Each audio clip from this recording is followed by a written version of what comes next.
வணக்கம். மகளிர் உரிமை தொகை திட்டத்திற்கு புதிய தகவல் ஒன்று வெளியாகி உள்ளது. இது பற்றின முழுமையான தகவல் இந்த வீடியோவை ஃபுல்லாக பார்த்து தெரிஞ்சுக்கோங்க.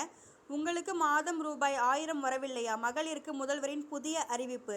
பற்றின முழுமையான தகவல் இந்த வீடியோவை ஃபுல்லாக பார்த்து தெரிஞ்சுக்கோங்க. வீடியோ பார்க்கறதுக்கு முன்னாடி இப்போ தான் நீங்கள் நம்ம சேனலில் புதுசாக வீடியோ பார்க்குறீங்க அப்படின்னா வீடியோவுக்கு கீழே இருக்கக்கூடிய ரெட் கலர் சப்ஸ்கிரைப் பட்டனை செலக்ட் பண்ணி மறக்காமல் நம்ம சேனலை சப்ஸ்கிரைப் பண்ணி வச்சுக்கோங்க. கூடவே இருக்கக்கூடிய வெள்ளைக்கான செலக்ட் பண்ணி அதில் ஆல் அப்படின்ற ஆப்ஷனை செட் பண்ணி வச்சுக்கோங்க. பல புதிய தகவல்கள் உங்களுக்கு உடனுக்குடன் தெரிவிக்கப்படும். வணக்கம். ஜூலை 15 முதல் மகளிர் உரிமை தொகைக்கு விண்ணப்பிக்கலாம் என்று முதல்வர் மு.க. ஸ்டாலின். தமிழ்நாட்டில் தற்போது 1,25,00,000 பெண்கள் மகளிர் உரிமை தொகை திட்டத்தில் நேரடியாக பயன்பெற்று வருகின்றனர். விடுபட்ட பெண்களையும் இந்த திட்டத்தில் சேர்க்க தமிழக அரசு நடவடிக்கை எடுத்து வருகிறது. கலைஞர் மகளிர் உரிமை தொகை திட்டத்திற்கான அடுத்த கட்ட பயனாளிகள் சேர்ப்பு பணிகள் ஜூலை 4ஆம் தேதி நடக்க இருந்தது.